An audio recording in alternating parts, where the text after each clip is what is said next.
အလုံးမှာဘလို့ပိုပြီးထူးချွန်အောင်လုပ်မလဲစဉ်းစားနေလား အလုတ်ကိုစူးစမ်းနေုံနဲ့မပြီးပါဘူး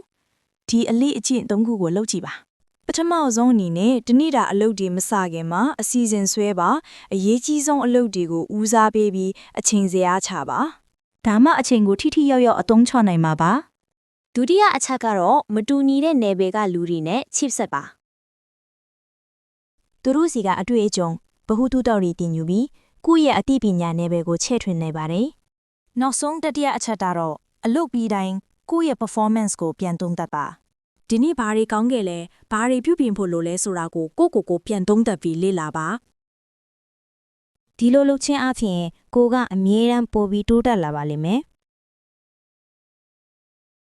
ဒီအလေးအကျင့်တွေလုပ်ပြီးတိုးတက်လာရင် comment မှာပြောသွားခဲ့ပါဦး